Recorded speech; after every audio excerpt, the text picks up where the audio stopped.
Egg దోశకి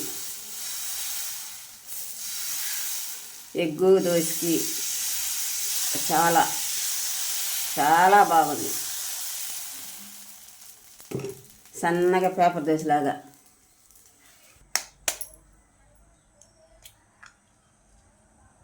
అయితే మంట సిమ్లో పెట్టుకోవాలా. ఎగ్గు దోశ వేసుకోవాలన్నప్పుడు. ఎందుకు సిమ్లో అంటావా, కింద దోశ మాడిపోకుండా. కింద దోశ మాడిపోతే సేదు వస్తుంది కదా, ఇలా నిదానంగా కొట్టుకొని పోసుకుంటే బాగుంటుంది. మేము చాలాసార్లు ఎగ్గు దోశ చేసాం, కానీ ఇలా అయితే చేయలేదు. అన్ని రకాల పొళ్ళు అవి ఇవి అన్నీ వేసాము గజిబిజిగా.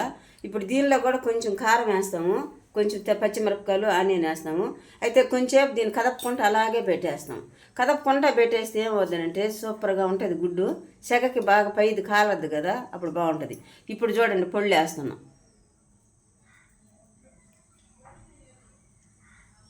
ఎగ్గు దోశ అని అంటే కారం ఉండాలి ఖచ్చితంగా.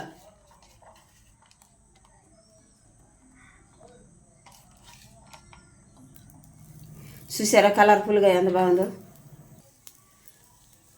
చూసారా కొంచెం పాగిన తర్వాత అలా కలుపుకుంటే ఎంత బాగుందో. దోశ మొత్తం వచ్చేస్తుంది, వైట్ లేకుండా అంత గుడ్డు దోశ రెండు కలిసిపోతాయి. ఇలా చేసుకొని తింటే చాలా బాగుంటుంది.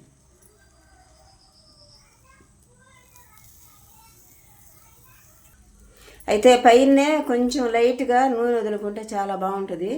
ఇంకొక చిన్న విషయం ఏంటంటే వంటలు చేయడంలో కొంచెం బాగా చేసేవాళ్ళు ఉంటారు, చేయని వాళ్ళు ఉంటారు. అలాగని అందరినీ ఒకేలాగా తీసివద్దు.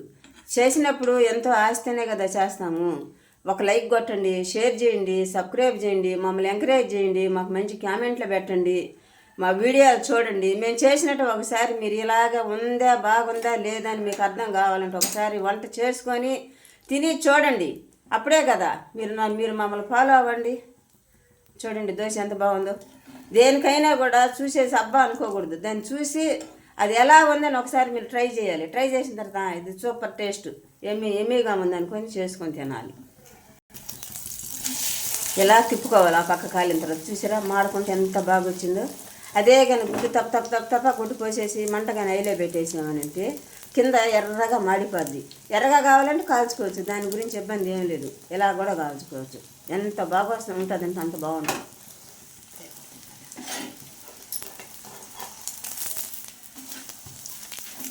చూశారు కదా ఎంత చక్కగా ఉందో చూడండి. ఇలా ఒకసారి చేసుకొని తిని చూడండి. అయితే మిరియాల పొడి వేయాలనుకున్నాము, మిరియాల పొడి అయితే వేయలేదు, ఇంకొకసారికి వేస్తాం. ఇప్పుడు గుడ్డేసి మిరియాల పొడి వేస్తున్నాం. ఈరోజు ఉదయాన్నే 3 రకాల దోశలు అని చెప్పాము. ఒకటి వచ్చేసి మామూలు సాదా దోశ వేసాము, ఒకటి వచ్చి ఆనియన్ వేసాము, ఇప్పుడు వచ్చేసి ఒకటి ఎగ్ దోశ వేసాము, మళ్ళీ కూడా ఇంకొకటి ఎగ్ దోశ వేస్తున్నాము. ఆ ఎగ్ దోశలో ఇప్పుడు ఏం వేస్తానంటే కొంచెం పెప్పర్ వేస్తాం. పెప్పర్ అంటారు కదా మీరు, పెప్పర్ వేస్తాము. ఆనియన్ వేయము. ఇలాగా మిక్సీకి వేసి పెట్టుకుంటాను కదా నేను మసాలా, ఇదే మసాలా ఇప్పుడు పైన చల్లుతాను. ఇలా చల్లుకుంటే చాలా బాగుంటుంది.